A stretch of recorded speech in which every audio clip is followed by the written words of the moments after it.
Welcome back to my classroom. This is Justin. Today I'm going to complete the second part of the factor analysis. Make sure that you have watched the first part of the factor analysis.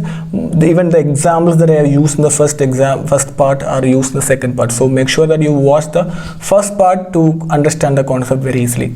So directly go into the concept. So I'm taking a statement. Okay, the statement is I go to church. One of the examples that I used in the previous class. So this is a statement, and a person give a response like 4. Often I go to church, something like that. Now, what are the components of that particular statement?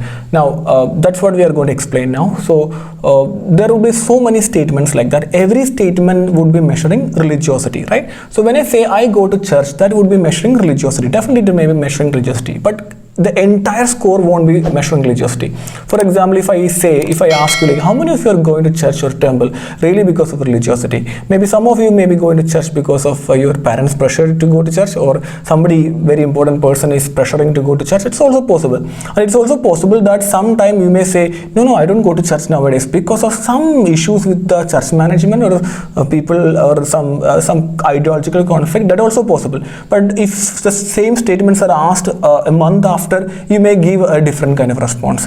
So there are so many possibilities when a person gives a score of 4. So let us say what are the possible components. So assume that some amount of the scores are really measuring religiosity. For example, out of 4, this 2 amount is really measuring religiosity. Okay, so religiosity, it's a one part. I'm calling it common variance. See, common variance. Okay, so because why it's a common variance? Because this thing is shared with all other items. Every item will have a common amount of religiosity. So when I say I think about God, that is also measuring religiosity, right? So what if I am thinking very negatively about God? Now that may not be measuring religiosity. So anyway, when you take every item, there will be some component that's a common shared component that is called as common variance, and we assume that that would be a common amount in every statement. That would be the concept of religiosity. Okay, now so other one is called as unique variance. Unique variance, so that's common variance and unique variance. Okay, so this unique variance is composed of 2 elements. A part of it is specific variance, that means specific to the statement. That means I go to church.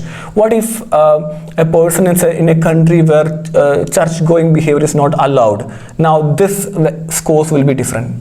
Okay, now it also based on another factor called the error. So what is the error here? Error could be some random fluctuation, maybe because of the time you asked, do you go to church? Then the person is very frustrated. The person say, no, I don't go to church. Now it could be because of any random fluctuation. So that's also possible. Whenever you measure some quality, there would be always a possibility of an error. Okay, now, so when you take a statement, a behavior, or any observation in the context of factor analysis, you get these elements. So one is common variance, is that common variance, and it's a unique variance. And this unique variance is based on the specific variance. Specific means specific to the statement, and error is a random kind of factor. So this is a different variance that we have. So when you do a factor analysis, what we are trying to understand is what is a common variance element. See that this one. So in the last class we have seen that there could be different factors that could be extracted from a set of sentences or set of behaviors. Okay, now this common variance can be seen in all these items. What if there is no common variance? Just assume that you have 10 items, one item doesn't have any common variance, entire thing is specific variance. That indicates that this item is not measuring what entire other set of items are measuring. So you need to make sure that there should be some amount of common variance in each item. Now this measure is called as communality.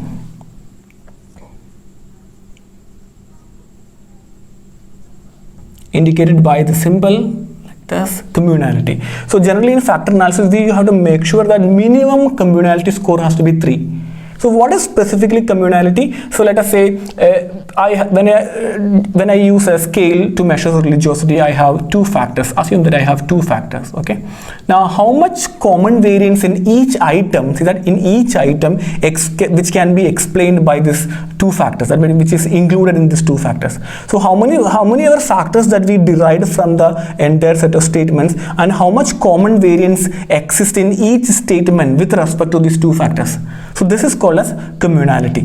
So communality scores has to be very high to make sure that you have a to include that particular statement in the equation, in the factor analysis. So before doing factor analysis is one of the checking that we generally do. Now once communality things are set, all items more than 0.3, see 0.3 is the lowest possible score, okay? Generally people select more than 0.3, 0.5, 0.6 like that, so that the common variance will be very high. See that common variance will be very high, so that the reliability also will be very, very high. So if you stick to 0.3, that's fine, statistically fine. People recommend more than 3. So assume that you have a set of items which can be used for factor analysis. Now, how many factors will be extracted from this? See that? How many factors would be extracted from this? Now, this is based on a concept called as eigenvalue. So I don't know how to really pronounce it. So eigenvalue is E-I-G-I-E-N. Eigenvalue. Eigenvalues for each factor. Okay, so I have a factor 1. Okay, let us say factor 1. And how much this factor 1 is explaining the variance in the entire scale. That's what eigenvalue. If our eigenvalue is more than 1, that means that particular factor qualify as a real factor. So once again, eigenvalue means how much a factor is explaining the entire variance, entire scale variance. So a scale factor which explain a huge amount of variance in the entire scale, that particular factor is a very good factor. Okay, now by retaining that single factor, we can measure a big portion of the entire concept. Now that's called the eigenvalue. So this eigenvalue is used to decide whether that particular factor has to be included in the equation, or how many factors has to be extracted. For example, I have 8 factors which is having more than 1 eigenvalue. In SPSS by default you will get 8 factors. So you may have 10, 20, 30 factors. Among that, 8 factors as eigenvalue more than 1, that will be taken into the consideration as a factor. Now the difficulty is eigenvalue is not a very good measure many times, because you may get a huge number of factors generally when you use eigenvalue as an absolute method. So in this condition, some people use a graphical representation of it. It's called a scree plot. Scree plot is same as eigenvalue itself. That means you have a graphical presentation here, and this is factor 1, factor 2, factor 3, factor 4, factor 5, like that. This is a factor, this is variance, and you will plot it. For example, first factor explain this much variance, second factor like this, third factor like this, like this, like this, and from a point of time it start to go like a line itself, a straight line itself. Now if you have a sharp lines, cut edge lines like this, that would be considered as a significant factor. 1, 2, 3, 4. Here onwards I will ignore all the factors. Now this is the way you can decide how many factors has to be there in the factor analysis based on the scree plot. So eigenvalue and scree plot is basically same logic. Here we are using our own judgment. In this context, a default method is more than 1 eigenvalue can be considered as a factor, genuine factor. Okay, now what are the once you have decided what is the way in which you have to work with the number of factors that has to be extracted, which method has to be used for extraction.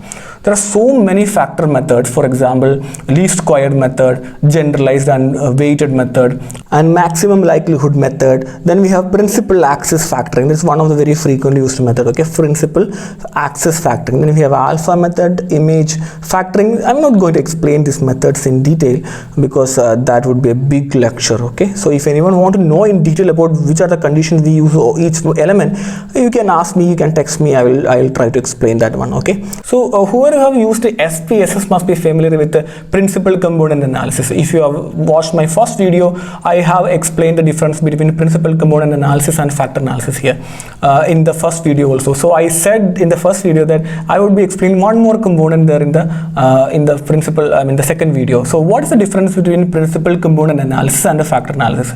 So that's also related to this common variance and unique variance. Okay, so in the principal component analysis, the total variance is considered. The common variance plus unique variance are considered. Okay, and they assume that when you do the principal component analysis, PCA, assume that this error variance is 0. I don't know, practically can we think about a possibility like that, but we assume that way. Okay, now other situation is when you do factor analysis, we work with this particular thing, that is particularly this common variance itself. Factor analysis based on common variance, the principal component analysis is based on the entire statement, entire scale variance, and I mean entire variance, total variance. Okay, now that's a another difference between principal component analysis and the original factor analysis. So remember that these two are two different methods used for same purpose itself. Now the last topic in factor analysis, rotation, the factor rotation. There are two types of rotations. Either one is orthogonal rotation, other one is oblique rotation. Okay, so orthogonal,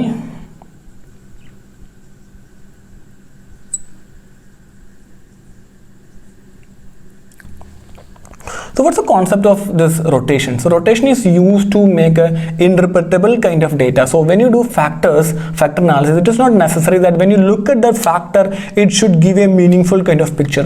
When you do some kind of rotation of the axis, you will get a better kind of understanding of the factor. For example, look at this particular graph here, the diagram here. Now look at this condition. Now you can barely differentiate the factor. You may feel like there's one factor extracted out of it, but when you rotate it to different dimension, different level, now you can really understand there are three different types of factors inside this. So this graphical presentation can be used to understand what is really rotation. So rotation is rotating the axis so that interpretability of the data would be much better. Otherwise, what we get sometimes what we get is almost all factor we will find out in a single factor itself. Almost every item we will see in a single factor. We may misinterpret that entire scale have a single factor only. So there are two types of rotations. Okay, one is orthogonal rotation and is oblique rotation.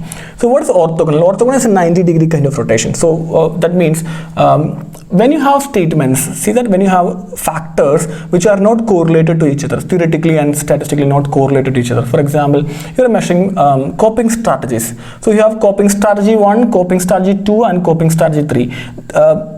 If you have high score in one coping strategy, doesn't mean that the other strategies also will be high. Not necessary. A person may be using coping strategy 1 very frequently and these two less frequently. So these factors may not be correlated. They may be different types of factors. Or let us think about a personality. Extroversion, neuroticism, agreeableness, like that. They are different concept. We won't add all the factors and say that the person has a very good personality. We don't do that one, right? So these dimensions are separate elements.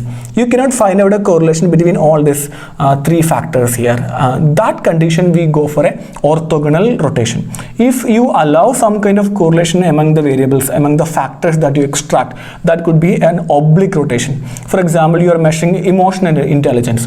You have self-awareness, you have ability to manage others' emotions, like that, empathy. So all these scores are related to each other. So when you have 5 dimensions, 5 factors from the scale, all the factors will be related to each other. You add all the factors and you will get a total score of emotional intelligence, right? So this condition, I assume that I allow some amount of correlation between or among the factors that are going to be extracted. Now that's called as oblique rotation. So a rotation is done with an assumption that, or with the permission of some amount of correlation among the factors is oblique rotation.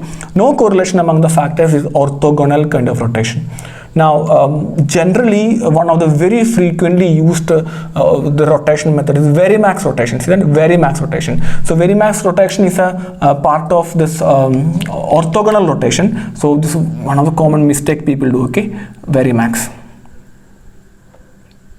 Very frequently used mistake, because when you do factor analysis in SPSS, the first by default method is Varimax. So people just do the factor analysis like that. So you have orthogonal and oblique based on the condition of the scale that you are measuring. Based on that, you have to decide whether it's a orthogonal or oblique rotation. So what are the oblique rotation methods? They are whichever are available in SPSS are direct oblimin. Other one is Promax. So these two methods are basically oblique rotations used in SPSS. Why did I say SPSS? It's a very commonly, frequently used even outside SPSS. So you can rely on this method, direct oblimin and Promax. Some years back, it was one of the frequent question in NET exam, because these methods will be given and we will be asked to find out which is a orthogonal method or which is not an orthogonal method, like that. So Verimax is a orthogonal, Quantimax is a orthogonal, like that. These two are orthogonal, and Promax and direct oblimin, these two are the oblique rotation, so which allows some kind of correlation among the factors that is going to be extracted. Okay, so that's about the factor analysis.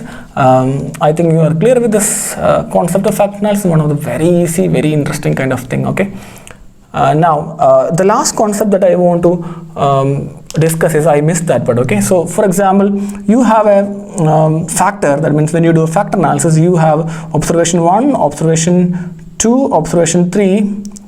Generally observations are represented with a square and latent factors are represented with a oval shape, a circle shape. Not a very big rule. Okay, now this weightage, the regression weightage here, this is called as factor loading. I missed it. Okay, so the relationship between this factor, that means extracted latent factor, and the observed factor, this weightage is called as factor loading. I think I'm done with the factor analysis. If you have any doubts, please comment below the video. I'll try my best to explain the concept. Yeah, bye from my classroom. See you in the next class.